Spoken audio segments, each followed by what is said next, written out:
suis Guillaume Linton, je suis le président du tour opérateur Asia, spécialiste des voyages sur mesure vers l'Asie, le Moyen-Orient et le Pacifique, et depuis peu vers l'Afrique australe et orientale également.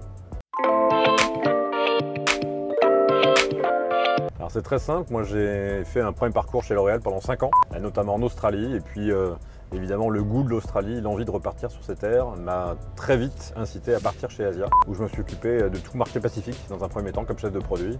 Ensuite j'ai pris la direction commerciale du tour opérateur et j'en ai repris la présidence en 2018 au moment du brutal décès de Jean-Paul Chantrenne.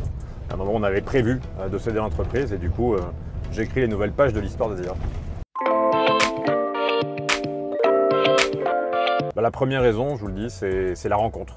C'est vraiment l'intérêt principal. Ensuite, c'est la convivialité, parce que c'est aussi des temps d'échange et de plaisir, et des temps festifs, notamment le jeudi soir. Et puis, c'est ensuite la formation, puisqu'on a beaucoup, évidemment, à échanger sur les conditions d'ouverture et surtout sur ce qu'il est possible de faire, d'envisager, comment est-ce qu'on monte un programme sur ces destinations qui viennent de réouvrir en Asie. Et globalement, la reprise se passe bien dans le monde du tour opérating depuis maintenant un peu plus d'1 an, depuis que notamment le moyen courrier est réouvert. Sur le long courrier, ça a été plus long, notamment sur les zones asiatiques que je représente aujourd'hui. Mais pour autant, on sent vraiment un redémarrage fort depuis quelques mois maintenant, depuis quasiment début mars, puisque l'Indonésie a réouvert, l'Australie a réouvert, le Vietnam également est ouvert. La Thaïlande a annoncé aujourd'hui la suspension du Thailand Pass au 1er juillet, qu'on attendait depuis maintenant près de 2 ans. Donc ça, c'est une excellente nouvelle aujourd'hui. Ça va nous permettre de pousser les feux véritablement sur toute l'Asie du Sud-Est pour cet été, mais aussi cet automne et cet hiver.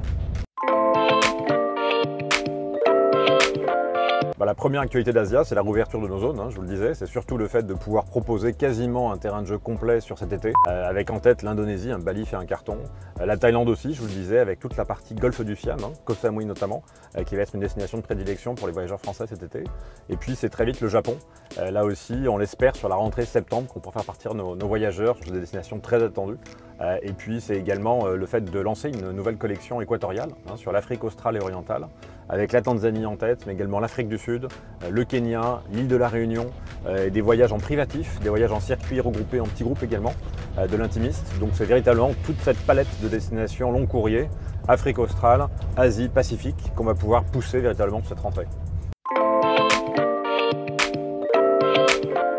La nouvelle tendance, certainement, c'est peut-être des voyages plus longs, c'est des voyages qui ont peut-être davantage de sens. On sent que nos voyageurs, notamment les voyageurs les plus aguerris, les plus passionnés, sont très attentifs aussi aux conditions de voyage, aux conditions de compensation.